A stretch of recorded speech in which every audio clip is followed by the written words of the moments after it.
The rope burned her wrists before fear did, and the dust filled her mouth as the horse dragged her across the scrub, every jolt a promise that this would end badly. She had been gathering sage at the edge of the canyon when the shadow fell over her, sudden and enormous, and then the world tipped sideways. People like him didn't take people like her unless they meant to erase them.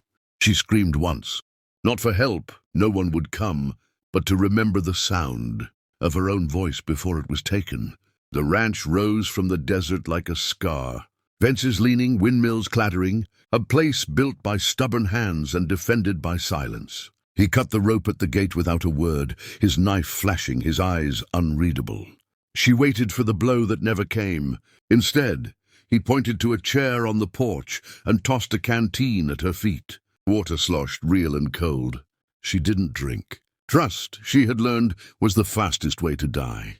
He said her name like he already knew it, like he had practiced the sound in the dark. The shock of it stole her breath. No one here should know her name. He turned away then, leaving her alone with the wind and the question that clawed at her ribs. The house smelled of coffee and iron and old paper, not blood. Still, she counted exits, memorized distances, planned the moment she would run. Night fell hard. Coyotes sang beyond the fence. He returned with a plate of food and set it down at a careful distance, as if she were a feral thing that might bolt. "Eat," he said, voice rough as gravel. "You're safe here." The lie tasted like dust, but hunger won. She ate fast, eyes never leaving his hands. They were scarred, broken in places, the hands of someone who had lost things and learned to hold on tighter afterward. When she asked why he had taken her, his jaw tightened. He went inside and came back with a folded newspaper yellowed by sun. Her photograph stared back at her from years ago, a girl caught mid-laugh before the world sharpened. The headline screamed of a missing woman, of blood found by a creek, of a body never recovered. "They're coming," he said. "Men who don't ask before they take. I pulled you because if they found you first, you'd be dead." She laughed then, sharp and disbelieving, because fear had nowhere else to go. Men like him always had reasons. He met her eyes and didn't flinch. He told her about the trucks he'd seen circling the reservation roads. The questions asked in whispers, the map marked with red. Circles.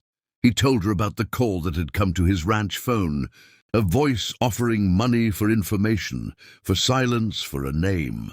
He said he had hung up and burned the map.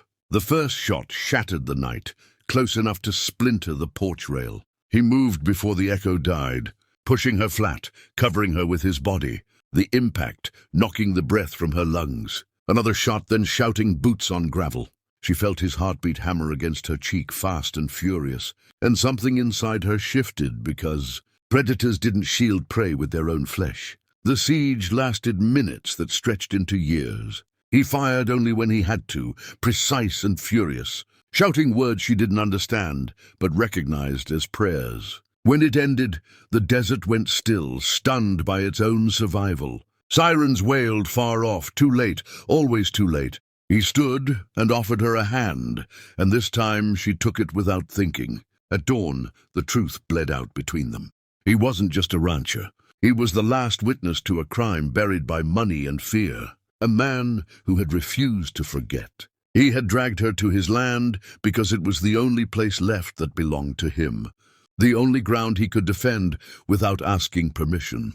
"I should have asked," he said, voice breaking at last. "I didn't have time." She walked the fence line with him as the sun climbed, seeing the careful repairs, the hidden cameras, the traps set not to kill but to warn.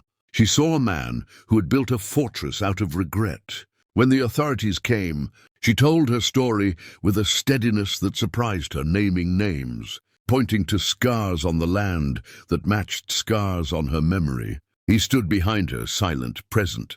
When it was over, when the desert exhaled and the fences stopped rattling, she stayed. Not because she owed him anything, but because safety, she learned, sometimes arrived wrapped in fear and dust, carried by rough hands that chose to let go. The rope burns faded, the shock dulled. What remained was the knowledge that the worst thing she had imagined had not happened, and the stranger she had feared had risked everything to make sure it didn't.